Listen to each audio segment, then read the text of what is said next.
bonjour à tous. Bon, on va essayer de faire assez bref. Alors, le but de mon intervention ce matin va cadrer quand même assez bien avec un petit peu la thématique générale, c'est-à-dire donc il y a une dimension bilan d'un siècle d'études de la flore. J'ai mis, alors vous allez voir, c'est un petit peu plus large, donc avec grosso modo deux grandes parties. Une partie un petit peu, on va dire, hommage aux anciens, donc pour expliquer un petit peu les progrès, les grands noms de la flore en Bourgogne, etc. Montrer un peu que la Bourgogne et la flore, c'est une histoire qui est un peu compliquée, la notion de Bourgogne. Voilà. Et puis une deuxième partie qui sera plus en matière de bilan concernant plus les espèces. Donc on verra aussi l'exemple des mycicoles, parce que je l'ai pris aussi dans les exemples de groupes en régression, etc. Voilà. Donc ouais, ça marche. Le conservatoire botanique, pour les gens qui ne connaîtraient pas, hein, on travaille donc nous sur la Bourgogne, mais je suis partie d'une structure qui est beaucoup plus large, hein, qui travaille sur une bonne partie du bassin parisien. Donc nous, on est depuis une douzaine d'années à faire des travaux en Bourgogne, d'inventaire, etc. Donc on a on va dire cette disposition derrière nous pour, ces données, etc. pour pouvoir présenter entre autres les bilans qu'on vous fait ce matin. Et donc pour les gens qui là encore ne connaîtraient pas, une bonne partie des informations que l'on récolte ou que l'on compile sont accessibles. C'est grâce en partie à ce type d'outils, notamment l'outil informatique, on y reviendra plus tard, qu'on arrive aussi à avoir des progrès importants dans la connaissance, puisque comparé aux anciens qui nous ont précédés, la capacité à réaliser les synthèses est grandement améliorée par cet outil informatique. Alors, on va dire l'historique un petit peu de ce siècle. Alors le siècle, il n'a pas commencé en 1913, hein, n'en déplaise à CCNB. Non, mais le siècle il y a beaucoup de choses qui se sont passées au XXe siècle. On va dire que comme dans botanique, comme dans beaucoup de choses, c'est un siècle d'énormes révolutions et d'évolutions, avec à la fois dans les outils qui ont été mis à disposition, dans la systématique, etc. Et donc c'est quand même un siècle qui est intéressant à regarder parce qu'il est symptomatique aussi de ce qui s'est passé aussi dans le reste de la société. Je le disais aussi en quelques mots d'introduction, il y a aussi une forte la notion de Bourgogne, de région Bourgogne, a très peu existé au cours de ce siècle en botanique. C'est-à-dire que l'approche du territoire bourguignon n'existait pas il y a un siècle, même pendant l'essentiel du XXe siècle. C'était les départements avant tout qui étaient la clé d'entrée. Donc il y a des catalogues régionaux, il y a des flores des catalogues départementaux, des flores départementales. Et il y a eu très tardivement en fait l'approche Bourgogne. Donc la notion de flore de Bourgogne, etc. est apparue relativement tardivement. Avec toujours historiquement la Côte d'Or qui a été un peu leader, ou en tout cas un des départements les mieux servis, parce que présence d'université, présence du jardin botanique, du jardin de l'Arquebuse, et donc aujourd'hui on est, qui a amené le fait qu'il y ait des chercheurs, des étudiants, etc. Et puis des départements comme Lyon, malheureusement souvent, qui est toujours un petit peu resté à l'écart. Et puis des contributions, on va le voir aussi au fur et à mesure de la première moitié de l'exposé, beaucoup de contributions de personnes indépendantes et qui parfois viennent de l'extérieur. C'est-à-dire que Lyon a bénéficié de la proximité de Paris pour son nord-ouest, la Côte d'Or a été beaucoup visitée par des champardonnais, etc. Voilà, je citerai plusieurs fois Jean-Marie Royer qui a beaucoup contribué à la connaissance floristique et phytosociologique de la région. Voilà, donc ça c'est un petit peu les généralités, mais on va voir aussi que la conception générale de la botanique, qui au début du siècle était beaucoup basée sur, on va dire, la constitution de collections. Il y avait beaucoup de grands botanistes et beaucoup de structures botaniques qui avaient pour objectif de créer des collections, des herbiers, etc. Ça a aussi beaucoup évolué. Et heureusement qu'on a d'ailleurs ces collections. Les muséums joue un gros rôle dans la conservation de cette histoire de la botanique, parce que c'est aussi là-dessus qu'on peut s'appuyer pour faire des comparaisons qu'aujourd'hui. Et puis les muséums ont aussi joué ce rôle-là jusqu'à aujourd'hui de conservation non seulement des collections, mais aussi des fois d'ouvrages originaux qui n'ont jamais été publiés. Il y a des manuscrits ici à Dijon ou à Autun aussi, qui sont passionnants, mais qui n'ont jamais franchi le cap de la publication. Et c'est grâce au muséum qu'on peut les retrouver pour essayer de faire un petit peu tous ces bilans et ces comparaisons de fleurs. Alors, là, je vais aborder un peu les grands noms, et puis alors, on ne peut pas dissocier les personnages et leur production, donc les botanistes et éventuellement les flores ou les documents qu'ils ont publiés. Et donc, pour la Côte d'Or, donc le début de période, finalement, on peut le marquer avec le début de la période qui nous intéresse, on peut le marquer avec la flore de Villanet d'Arbaumont, qui était publiée en 1910, qui a beaucoup servi sur lequel les botanistes du début du siècle se sont appuyés. Et puis de Henri Lachaud pour l'ouest du département, qui a publié une flore du canton de Semur, de l'arrondissement de Semur en 1905. Et donc ça, c'était un petit peu les précédents. Et puis, là-dessus se sont greffés tout un ensemble de personnes. Alors, Paul Gentil, directeur du jardin ici même, qui était vraiment une figure extraordinaire de ce début du siècle, qui a découvert beaucoup d'espèces, qui a publié énormément, qui n'a pas fait de catalogue en lui-même, mais qui a énormément contribué par ses écrits, qui a trouvé, qui a énormément contribué à la flore, et qui avait aussi un regard, y compris d'un point de vue systématique, assez novateur, qui était assez en pointe sur la reconnaissance de taxons qui sont aujourd'hui, qui ont réémergé récemment. C'est le premier à avoir, par exemple, identifié qu'il y avait une eurobanche particulière qui poussait vers Malin, en Sey, là-bas, qu'il appelait à l'époque Malinsciana, qui aujourd'hui est eurobanchée par Klingui, qui est une vraie rareté nationale. Et ça a été les premières citations nationales de cette espèce-là. Donc c'est aussi grâce à des personnes un petit peu très en pointe qui ont été découvertes des stations d'espèces rares. Alors Pierre Bugnon, lui qui était universitaire, qui était doyen, qui a énormément contribué au bulletin scientifique, qui est donc ancêtre du bulletin de la SSNB, etc., lui qui avait des travaux plus académiques, un petit peu moins tournés vers la flore sauvage, on va dire. Et puis Henri Poinceau, alors là, qui lui est beaucoup plus connu parce qu'il y a beaucoup, je pense, de botanistes de terrain qui ont utilisé sa petite flore de 1972, qui avait l'avantage d'être portative, assez succincte, etc. Et donc très pratique pour le botaniste de terrain. Par contre, c'est une flore qui est intéressante parce qu'elle montre aussi un tournant dans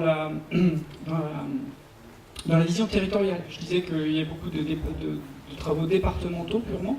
Là, avec Poinceau, on a une flore qui est un petit peu régionale. C'est-à-dire qu'elle ne prend pas complètement Lyon, pas complètement le Nivernais, mais on avait une vision beaucoup plus large que la Côte d'Or, simple Côte d'Or. Et puis, bien sûr, qui marque la deuxième partie, qui a beaucoup marqué la deuxième partie du XXe siècle, François Bugnon, à la fois universitaire, mais très impliqué dans la vie des naturalistes, associatifs, etc., avec une production considérable à la fois sur ses spécialités universitaires et également avec des grosses contributions dans la connaissance de la flore sauvage et des habitats. Ça a été aussi une des choses qui est apparue au cours du XXe siècle, c'est la montée en puissance, au-delà de la simple connaissance floristique des territoires, des inventaires, de plus en plus d'intérêt tourné vers les habitats, donc la phytosociologie entre autres. Donc François Bugnon qui a énormément contribué là-dessus. Et puis bien sûr par l'ouvrage marquant que je pense que tout le monde connaît, sa nouvelle flore de Bourgogne, qui elle est réellement bourguignonne, en tout cas dans ses dimensions géographiques. Alors dans la Nièvre, j'ai pas ordonné, j'ai fait 21, 58, 71, 89, il n'y a pas de hiérarchie entre les départements. Donc la Nièvre, avec un grand botaniste qui est à l'insertion de la période qui nous intéresse, et qui a beaucoup travaillé sur le canton de Cercy-la-Tour, et un petit peu plus largement, et qui a été président de la Sauce-Botte de France, donc un bourguignon un peu important au niveau national.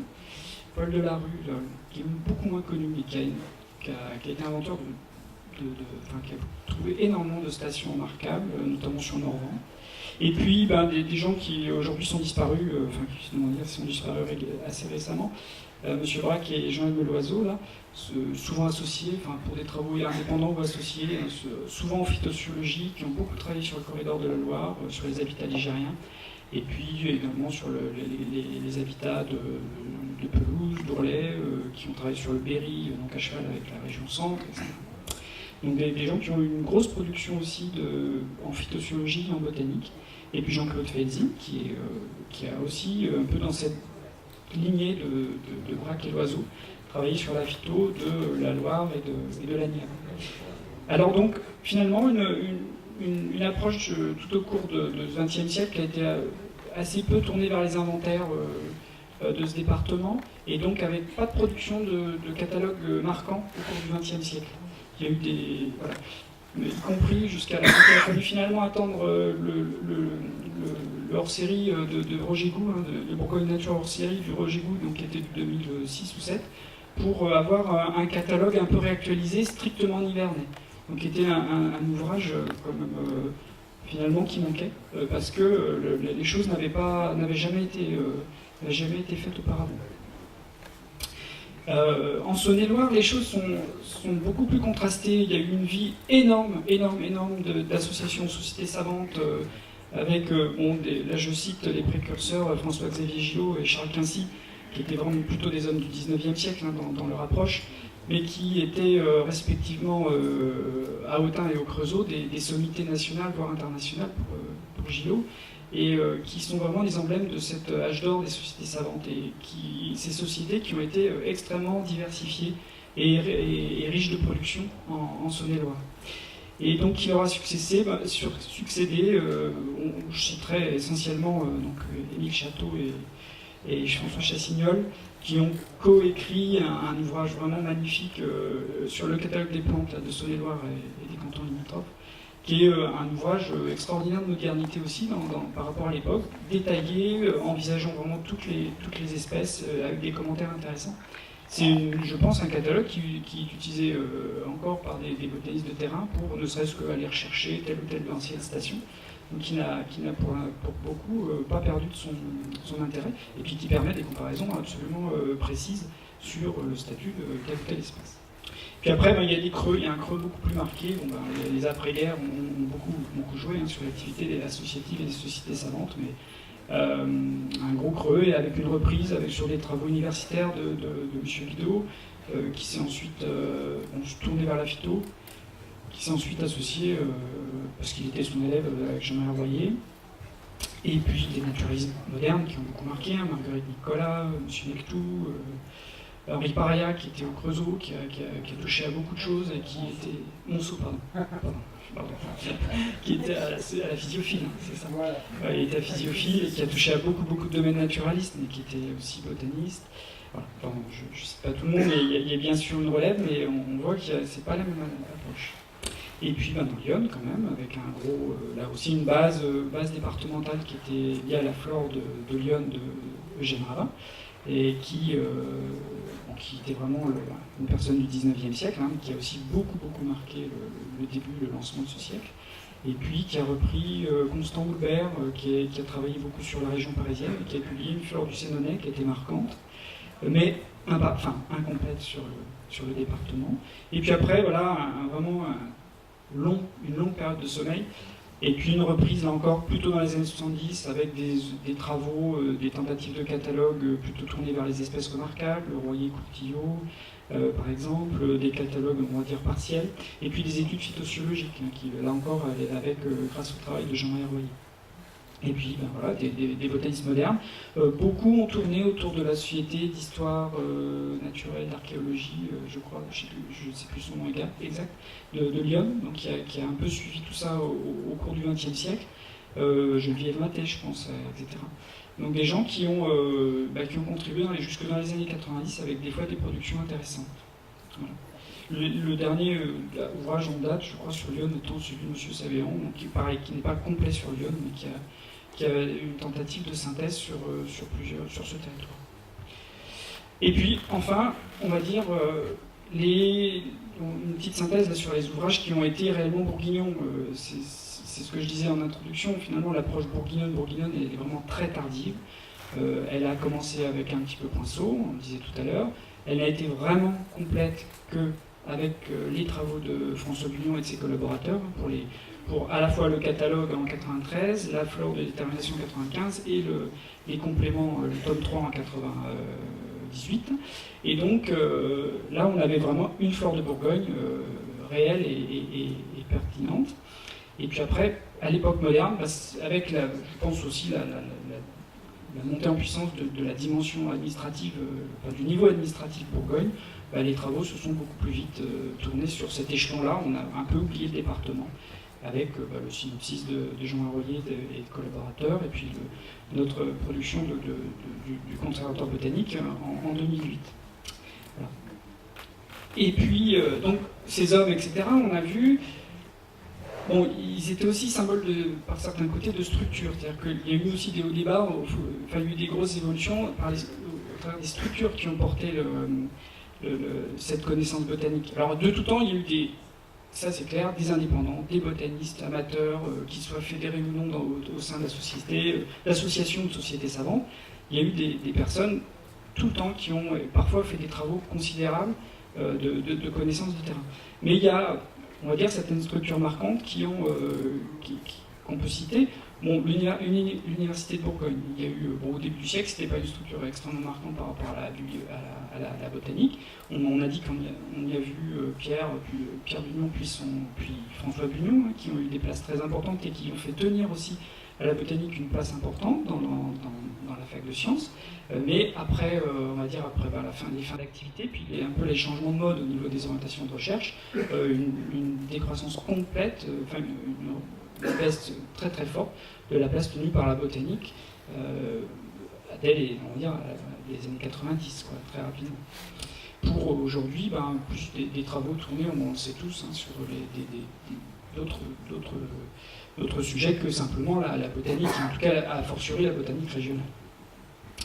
Le jardin botanique aussi, lui, qui était l'emblème aussi de cette connaissance botanique, mais plutôt, on va dire, autour du 19e, début 20e siècle, avec jusqu'au milieu du 20e siècle, avec des directeurs influents et qui avaient des productions remarquables, et puis un rôle important dans l'accumulation des collections, leur gestion, leur valorisation, et qui a baissé en activité sur l'aspect connaissance, mais par contre qui a continué plus en se réorientant sur les aspects pédagogie, mise à disposition du public, conservation, etc.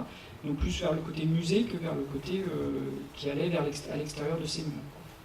Et puis les sociétés savantes, là aussi on en a parlé rapidement, beaucoup de structures qui existaient au début du siècle, beaucoup ont disparu ou alors ont considérablement réduit en espace et en membres, et avec, heureusement, souvent un petit peu un regain dans les dernières années. Et puis une structure nouvelle qui est arrivée au début des années 2000, qui était le conservatoire botanique, qui a pris une place importante, ne serait-ce que pour produire de la donnée de terrain, mais également finalement compiler ce qui existait auparavant. Alors maintenant, je ne vais pas déployer tout, mais en quelques chiffres, on va dire, on va essayer de voir comment cette progression, et c'est aussi pour ça qu'en introduction je vous parlais de l'outil informatique, parce que heureusement qu'on a ça pour faire les comparaisons. Donc en gros, au conservatoire botanique, comme on a saisi, je ne vais pas dire tout, mais en tout cas l'essentiel des publications, on est capable de faire ressortir le nombre de données, le nombre d'espèces, etc., qui étaient connues au fur et à mesure qu'on a, en tout cas, selon un certain découpage, des tranches historiques. Alors j'ai mis en couleur la tranche qui nous intéresse en particulier, que je découpais en trois, et qui sont des tranches un peu qui correspondent à des tournants un petit peu de la connaissance, c'est-à-dire 1915 c'est l'après-guerre, 1965 c'est vraiment c'est un peu le tournant, c'est un tournant qui est important parce que c'est avant la flore de Poinceau, il y a un certain nombre de publications marquantes dans ces axes-là, et puis avant les années 90 et après les années 90, donc j'ai fait trois grandes périodes. Alors on voit qu'à la fois le nombre d'espèces est connu, est différent, on voit que le nombre de données produites, elle augmente régulièrement, y compris de façon sur les bibliographies, donc on voit que tout au cours du XXe siècle, il y a une production qui s'accumule. La chose nouvelle, c'est qu'effectivement, après les années 90, il y a les productions du conservatoire botanique qui fait que, et le fait que le conservatoire botanique compile les données d'autres observateurs, il n'y a pas que nous, qui fait que là, tout d'un coup, on a une réémergence de nouvelles données qui montent du terrain. Et puis, alors en termes d'espèces, c'est aussi intéressant, c'est de voir que en fait, le nombre d'espèces connues par tranche, il est différent forcément. Je ne détaillerai pas les choses, mais qu'on a des bilans, alors on a du plus et du moins à chaque période. Et parfois, c'est conséquent. Hein. C'est-à-dire que d'une période à l'autre, il y a des espèces qui sont complètement disparues. C'est pas forcément parce qu'elles disparaissent en elles-mêmes, ça on le verra après, mais des fois simplement parce qu'elles ne sont pas étudiées ou elles sont absentes des radars pendant ces périodes-là. Et donc la connaissance, c'est bien quelque chose d'extrêmement fluctuant. Aujourd'hui, l'état, il est celui-là. On a à peu près 1 300 000 données sur la Bourgogne. Toutes les communes sont à peu près couvertes. Et puis, ça donne à peu près ça au niveau des espèces patrimoniales. C'est-à-dire qu'on est capable de faire ressortir un petit peu les zones qui contiennent le plus. Là, c'est les espèces protégées. On peut le faire avec d'autres critères. Et donc, on a... voilà, ça, c'est un petit peu le bilan rapide. C'est l'image qu'on a aujourd'hui de la flore en Bourgogne et qui est stockée en partie dans notre base. Et alors, ce qui est intéressant aussi, c'est de voir l'évolution. Donc, on a vu les chiffres par tranche, mais là, on peut le voir. Alors, j'ai pas repris exactement la même tranche parce que j'ai regardé un petit peu j'ai pris un peu le 19e siècle pour comparer. C'est pour voir comment la Bourgogne a été étudiée d'un point de vue territorial, spatial, au cours de l'histoire, avec deux faits marquants qui sont intéressants, sans entrer vraiment trop dans le détail. C'est qu'il y a des zones qui ont toujours été parcourues. Il y a des zones qui ont toujours été relativement bien connues. Donc c'est le point vert. Hein. Voilà, ça c'est Cercy-la-Tour, voilà, c'est le secteur. Ici c'est le Morvan. Le Morvan a toujours bénéficié de sorties botaniques parce qu'il était attractif, il était un peu exotique, il était voilà. Le Mâconnais a toujours connu une activité d'inventaire, et même le Sénonais. Hein, le Sénonais, au cours de toutes les périodes, a été une zone de production de données. Et puis il y a des zones qui ont toujours été les parents pauvres de la connaissance de terrain, donc le Gâtinais par exemple, qui a beaucoup motivé, l'Auxois, même malgré la connaissance, l'activité de la société de Semur au XIXe siècle, je parlais de la chaux, c'était pas ultra bien connu, et puis alors, au milieu du XXe siècle c'était carrément un trou, et puis même au début, dans la deuxième partie du XXe siècle, c'était pas très bien connu, la Bresse, le Charolais, Houillé, Cristallin, Brionnais, etc. Donc cette zone-là, pas très bien connue non plus. Donc, puis après, il y a tous les intermédiaires possibles. Mais en tout cas, c'est amusant de voir cette constance de certaines zones délaissées ou bien connues. Donc, niveau de connaissance qui a été rééquilibré seulement finalement à la fin au début du XXIe siècle. Finalement. Alors maintenant, on va passer à la partie plus espèces. Donc là, c'est sur les espèces et cortèges qui ont un peu qu'on a vu évoluer. Alors, beaucoup d'espèces très rares, beaucoup d'espèces en régression. Donc on avait vu à la fin de l'Atlas plus de 128 espèces qui avaient diminué de plus de 50% de leur nombre de citations. Et ce qu'on a réactualisé un petit peu dans les travaux récents, là, ces dernières années, en travaillant sur la liste rouge, là, avec des évolutions un petit peu plus fines qu'on peut marquer, avec, grosso modo, là on est plus proche on est plus vers 25% on va dire qu'il y a 12-13% de la flore qui est en très très forte régression, y compris sur un pas de temps des 10 dernières années. Donc là, c'est des chiffres, on va dire avant-après 90, donc c'est très global. Là on est sur comparaison de 2 décennies, donc on va dire que le phénomène ne porte pas sur la même période, mais n'en est pas moins inquiétant. Et puis alors sur les milieux sur lesquels qui ont connu les plus fortes évolutions. Les milieux humides, mais ça je pense que c'est évident à peu près pour tout le monde que les zones humides ont été fortement bouleversées au cours du XXe siècle, avec qui accueillent plus de 32% des espèces en forte régression, et également les cultures. Et donc là c'est aussi un des grands compartiments que je voulais aborder, mais je ferai assez vite. Il y a des prédécesseurs aussi. Donc 20% des espèces en forte régression étaient liées aux cultures. Et ce chiffre se porte à 29% si on ajoute tous les espaces anthropiques. Ça, c'est un élément qui est intéressant, c'est-à-dire que la régression, c'est pas simplement les pelouses calcaires, les forêts, les milieux naturels, un peu dont on entend parler beaucoup, c'est aussi les espaces anthropiques, les villages qui étaient gérés d'une certaine façon, les espèces liées au très fort taux de nitrate autour d'un tas de fumier, aujourd'hui il y en a très peu, etc. Il y a un compartiment complet de biodiversité qui a régressé. Et sinon tous les systèmes extensifs, c'est-à-dire le système agricole très peu, donc les prairies oligotrophes, qu'elles soient calcaires ou acides, les champs peu intensifiés, etc. Donc tout ça c'est des espaces où les espèces ont beaucoup régressé. Alors il y a des espèces disparues aussi, hein. Là on avait parlé des espèces menacées, enfin en régression, là c'est les disparues. Alors dans l'Atlas à la fin on était à 73 espèces disparues, mais là on est à 65 parce que finalement on a retrouvé plus de 8 en quelques années, donc finalement tout n'est pas perdu, ce chiffre est probablement encore faux. Et puis là encore pour les espèces disparues, ben, c'est les mêmes habitats qui sont pointés comme étant les plus menacés, zones humides, espaces, aussi les cultures. Donc on est à peu près cohérent entre les espèces, entre régression et disparu et disparition. On est sur les mêmes. Ça pointe les mêmes habitats prioritaires. Non, mais oui, ça c'est vieux. Alors, on reprend, là je vais aller assez vite, hein. Les espèces, donc quelques grandes espèces symboliques, hein, des champs cultivés là, qui ont disparu, ou régressé. Bon, il y en a, celles-là sont toutes existent encore, hein, l'Adonis d'été, la nigelle, le Polypnémum arvincé, et puis là c'est la Caria hispanica aussi qui a montré qu'on a Bruno tout à l'heure, donc qui existe encore en 2-3 points de la Bourgogne, et puis malheureusement il y a quelques-unes comme l'Androsas, ici qui est ces 3 espèces-là, enfin ces 4 espèces que j'ai citées en premier, elles n'ont pas été revues depuis très longtemps. Donc un milieu en forte mutation avec encore du patrimoine. Alors là je crains que ce ne soit pas très lisible. Si vous arrivez à voir la différence entre tous les ronds vides, c'est des espèces qui étaient citées avant les années 90, et les ronds pleins, c'est les espèces qui ont été vues, c'est les lieux où ont été vus après 90. Donc vous voyez que pour certaines espèces, donc ici Turgenia c'est une espèce qui est disparue, donc il n'y a que des ronds creux.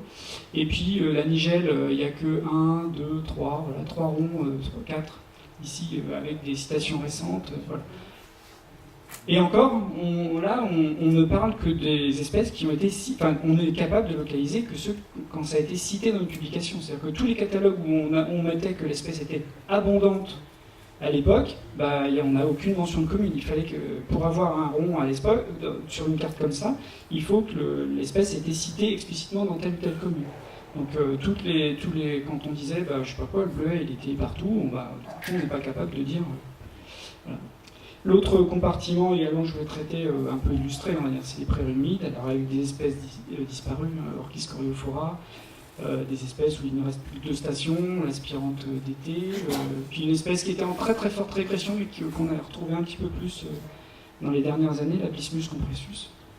Voilà, puis alors pour illustrer là, le même principe, pédiculaire, il y a le pédiculaire des marais, là, qui est vraiment une espèce qui était pourtant présente dans une large gamme de milieux humides au travers de la Bourgogne, et qui a considérablement régressé. Parce qu'il faut voir aussi que, par exemple, il y a des espèces qui n'étaient connues que du Morvan et qui sont toujours connues que du Morvan, même si elles ont régressé, elles n'ont pas tellement changé leur aire.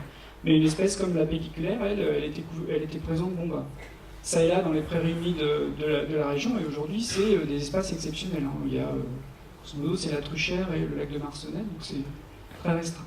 Et puis alors un gros changement aussi qui est intervenu au cours du XXe siècle, et je terminerai là-dessus, c'est aussi un aspect qu'a évoqué Bruno, c'est le remplacement des flores, c'est-à-dire que dans les bilans, les plus, les moins qu'on a pu, ce qu'on a survolé dans les tableaux que je vous ai montrés, effectivement il y a des espèces qui sont arrivées. Et alors ces remplacements de flores, on peut les qualifier ou les juger comme on veut, mais c'est un fait, et il est loin d'être négligeable, c'est-à-dire que on peut considérer que, sans parler simplement des espèces accidentelles qui étaient notées sur un tas de voies ferrées ou un tas de minerais arrivés d'Afrique et qui a poussé une année et qui mourrait l'année d'après, qui était un jeu assez général au XIXe siècle, sans compter ces espèces-là, mais vraiment en intégrant des espèces qui se naturalisent ou qui prennent pied donc, sur notre territoire, il y a vraiment, on est à plus de 100 espèces sur le XXe siècle qui sont apparues.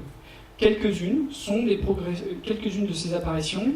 Il y a des apparitions qui sont des progressions d'air, il y a vraiment des espèces qui arrivent en Bourgogne de façon naturelle, qui correspondent à des espèces sauvages, mais c'est vraiment la minorité, c'est 1, 2, 3 cas. L'essentiel des nouvelles espèces finalement sont liées à des arrivées à des transports, en tout cas elles sont assistées par l'eau. Et donc certaines posent des problèmes en devenant ce qu'on qualifie d'envahissantes ou d'invasives. Et là, je n'ai cité que les 4 les plus problématiques, hein, Jussy, enfin, les groupes Ambroisie, Jussy, Renault du Japon et Robinier, qui occupent les plus larges surfaces en Bourgogne. Voilà, je crois, j'ai terminé. Je vous remercie.